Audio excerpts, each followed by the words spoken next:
This weekend, I went to Pop the Cork Winery tours and I had so much fun. This was our tour guide, Jerome. He picked us up in Tucker, Georgia. We got on a Mercedes Sprinter and headed straight to North Georgia. It took us about an hour and 20 minutes to get to Serenity Cellars, which was the first winery. The staff here was very fun, interactive, and definitely knew how to sell their wine to customers because I bought like 3 bottles here. Jerome also taught us exactly how to taste our wine just in case we hadn't been on a tasting before. I didn't know there was actually a technique to swirling your wine in the glass. They even gave my cousin a cupcake and a candle for her birthday. I thought that was so sweet. After the tasting was over, we went to eat lunch, which was provided by Pop the Cork. We also had opportunities to buy extra glasses of wine to eat with our food. After eating, we headed outside to enjoy the scenery and take pictures. They also had live music, which was nice. About 15 minutes later, we arrived at Sanita Winery.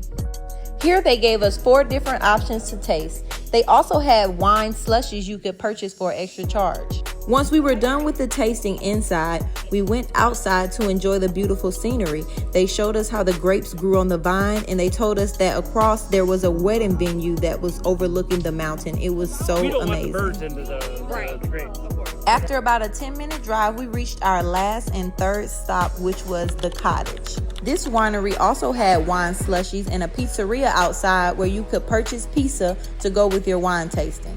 Once we got here, we had tasted at least 12 different wines, so we were definitely lit.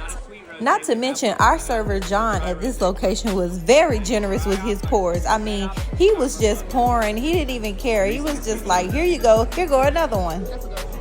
I don't know about y'all, but I'm definitely a rosé drinker, and when he showed us this wine called Baby Doll Legs, I had to purchase because it was different than any rosé I ever had. Once the owner found out it was my cousin's birthday, she told her that she had to get up there and learn this folk dance that they knew and play with the live music.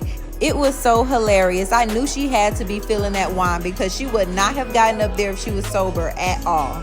I have to say that the views here were the best out of all the wineries because the mountains were so beautiful and we met some really nice people. Pop the Cork Winery tour was such a great experience and worth every penny.